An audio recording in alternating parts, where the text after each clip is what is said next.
As many are aware, highly influential figures have once again brought to the forefront a subject that for decades appeared to be concealed, archived, or gradually filtered to the population through alternative channels under well-known seals of confidentiality, unidentified aerial objects, and the possibility of extraterrestrial life.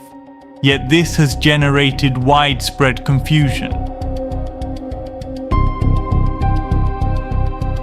What are presented as official reports and partial declassifications are intertwined with ambiguous statements, which themselves appear to be carefully formulated following a specific agenda. None of this seems improvised. When structures of power begin to speak about the inexplicable, they do not do so without prior calculation. They do not do so without statistical measurement, without evaluating collective psychological impact. And then the uncomfortable question arises: if an open contact event were ever to occur, how would it unfold?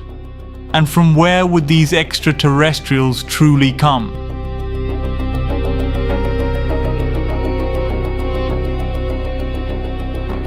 Public narrative has consistently pointed toward other star systems, toward the version of outer space, which, as you already know from our perspective, is nothing more than a mere simulation sustained by advanced technology. They will speak of inconceivable distances, gradually guiding us toward a cosmic scenario that places the origin somewhere remote in the firmament.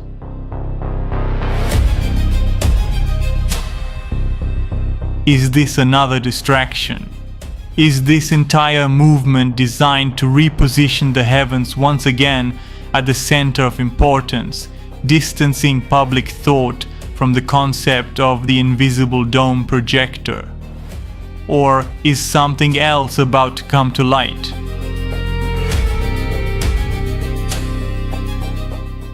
According to ancestral studies based on probability analysis and previous contacts with Pleiadian leaders, also known as the Nordics or the Tall Whites, there is a low probability that all of this is preparing the ground for a large-scale arrival of these beings.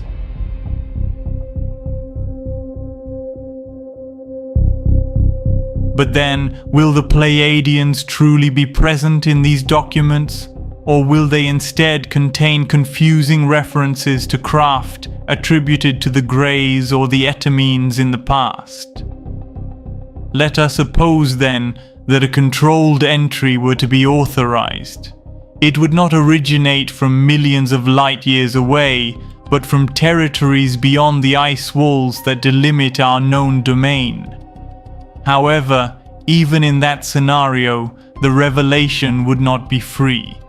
It would be clearly administered by the colonizers, regulated under strict treaties, presented as an external event, never as an exposure of the true structure of the world.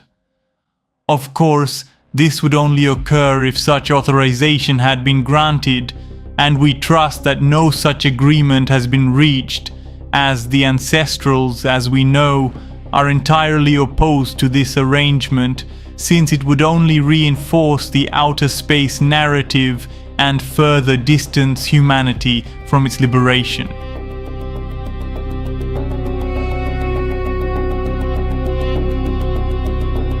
Under this prospective reading, any civilization authorized to manifest would do so under specific non-disclosure clauses. The existence of other territories would not be revealed. The Anunnaki custodian colonization network would not be mentioned. Resettlement cycles would not be acknowledged. None of this could ever be made public.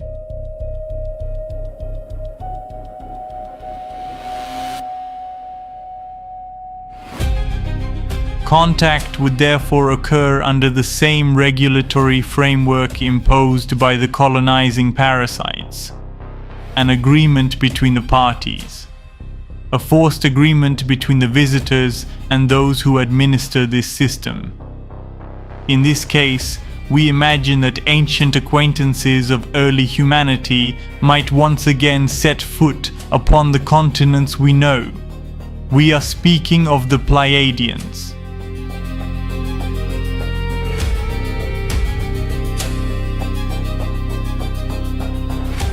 We then recall the final chapter of the documents we have recently published, titled Anunnaki Custodian Post-Flood Resettlement Plan of 1729, which states the following: projection of future scenarios under advanced statistical analysis. The system does not make decisions without prior evaluation. Since earlier cycles, multi-layer statistical projection machines have been used, capable of analyzing historical patterns, collective behavior, external interferences, and perceptual variations at broad scale. These machines do not predict individual decisions or sovereign will, nor can they determine with certainty the future actions of civilizations external to the 178 worlds under the Great Dome. However, their margin of error is low when analyzing structural trends, accumulated probabilities, and convergence conditions. The primary unit of analysis used in this phase is designated MOD-01, a complex architecture employed to evaluate possible scenarios from thousands of simultaneous variables. Its projections are not absolute, but they have demonstrated sustained accuracy within acceptable deviation ranges. The following scenarios correspond to active projections for the next human temporal cycles. All percentages indicated represent probability of occurrence, not certainty. Near-term potential scenario.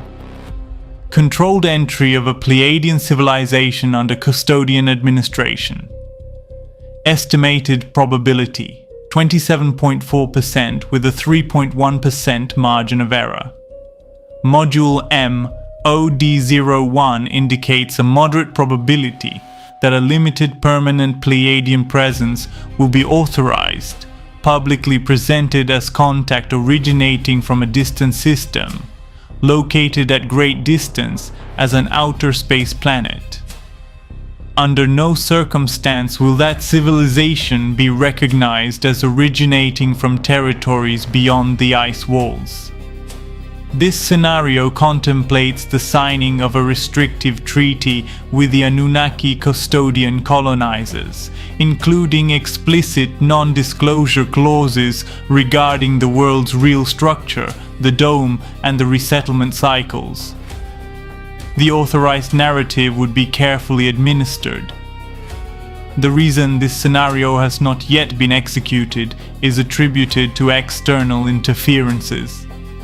Confirmed reports indicate sustained contact between Pleiadian leaders, Anakim giants, and ancestral humans, aimed at blocking this pathway and preserving a non-confrontational liberation strategy based on gradual awakening rather than visible intervention.